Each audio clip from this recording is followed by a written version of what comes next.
I've shot this video about 108 times, and I wish that I could say that I were exaggerating, but I'm not.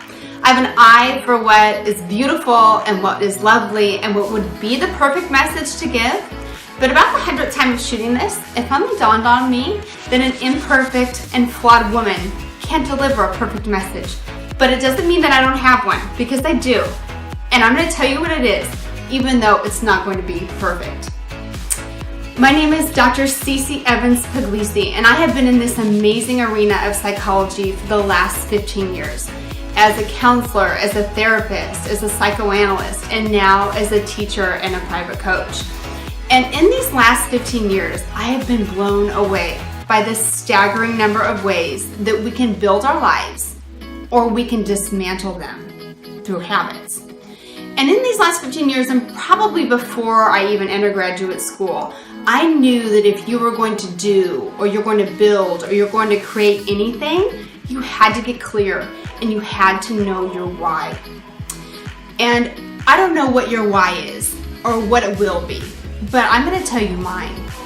I noticed that where before I'd had clarity and focus and the ability to execute, I had irritability and restlessness and angst instead. And I noticed that I was more irritable and I snapped easier with my kids than before I carried this wonder of innovation and technology with me everywhere. I noticed that I had brain fog that would never lift, no matter how much coffee I'd had or how much I exercised. But what I really noticed that was on some nights when the day had ended and I'd hit the pillow, I'd have this wash of regret for all the ways that I had been needed, but that I hadn't shown up.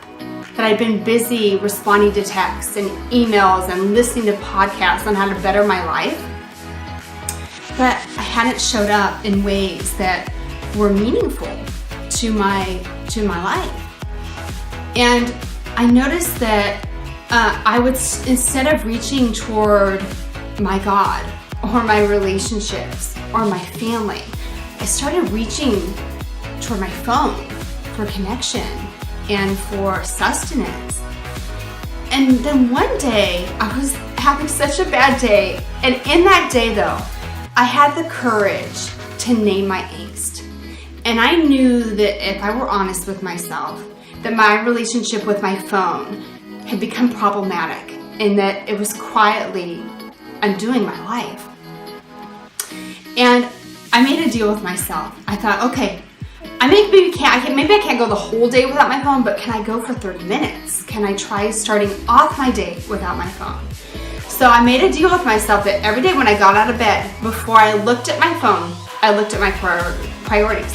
And then before I dove into my email, I dove into silence so that I could catch what was happening inside of me. And as I started to live this and own this and practice this more, I noticed that my clarity started to reappear. My focus came back and my priorities stood in neon before me. And I caught connections with my family and my friendships that stood in sustained ways before me. And I started to get excited about what would happen if more people took this challenge to begin their day mindfully and intentionally without their phone. What would happen? So, and I'm a woman who really wants to live an overcoming life. And where I started off with really high hopes in January when I set my New Year's resolutions, I noticed that by March, I couldn't remember one. And when I really was awakened with my relationship with my phone, I started to study people that were living overcoming lives or that had lived overcoming lives.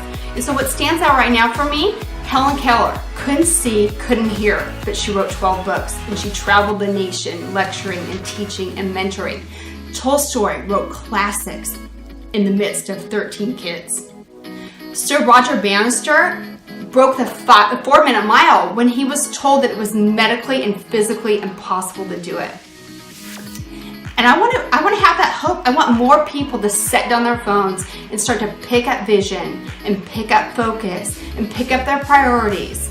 And I just want to see what would happen if we changed the game there. So do you relate to what I'm saying?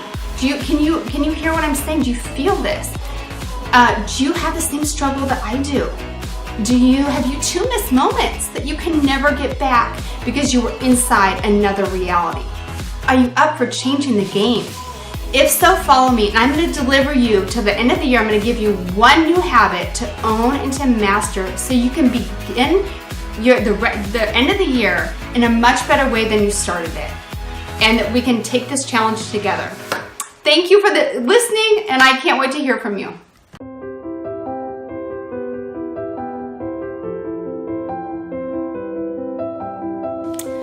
Thank you so much for watching. My name is Dr. Cece Evans-Puglisi, and I'm so excited that you're part of the 1 versus 30 challenge, where we put down our phones so that we can pick up our vision and our priorities again. Please don't forget to find me on YouTube, on Facebook, and sign up at ceceevanspuglisi.com so I can send you free gifts that equip you to live beautifully, fully, every day. Thank you.